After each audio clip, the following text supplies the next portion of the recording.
anos.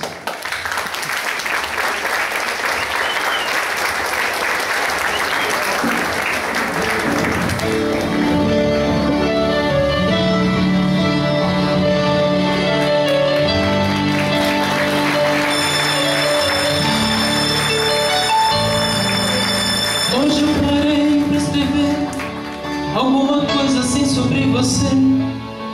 Simplesmente me deixei levar pela emoção de poder falar.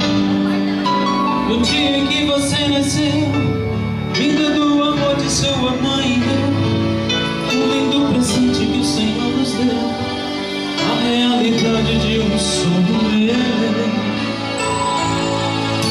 E quando você chorou, Deus me ensinou uma nova canção.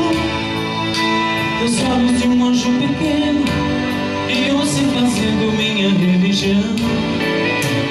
Coisas que de mim não saem, a primeira vez que te chamei de pai.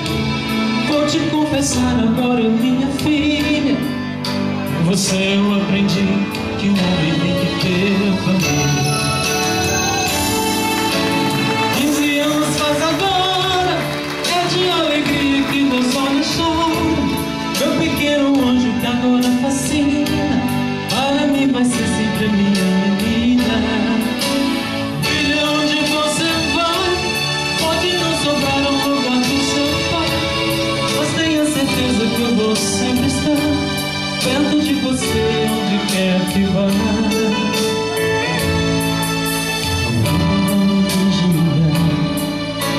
É que eu quero ser todo mundo, isso é só um cuidado de pai, filho, eu te amo. Você tá linda, Deus. Você é uma princesa desde o nascimento, filho. Sabe que eu te amo demais. Nunca vou esquecer aquela menina que brincava comigo lá na rede, aquelas brincadeiras maravilhosas da gente, lembra, filho? Você andava comigo de bicicleta. Você vai ser sempre minha identidade. E quando você chorou, Deus me ensinou uma nova canção. Meus olhos de um anjo pequeno iam se fazendo minha religião. Coisas que de mim não saem, a primeira vez que me chamou de pai.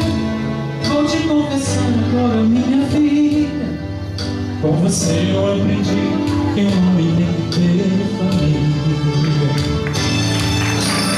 15 anos faz agora, é de alegria que meus olhos choram. Para mim vai ser sempre minha menina. Filha, onde você vai, pode não sobrar um lugar pro seu pai, mas tenha certeza que eu vou sempre estar perto de você, onde quer que vá. 15 anos faz agora, é de alegria que meus olhos choram. E agora assim, para mim vai ser sempre minha dedinha. Filha, onde você vai, pode não sobrar um lugar pro seu pai, mas tenha certeza que eu vou sempre estar perto de você, onde quer que vá. Não é que eu vá te vigiar, é que eu quero ser teu. Isso é só um cuidado de pai, filha, te amo. Não é que eu vá te vigiar, não é que eu queira ser teu bom. Isso é só um cuidado de pai. Filho, te amo, filho.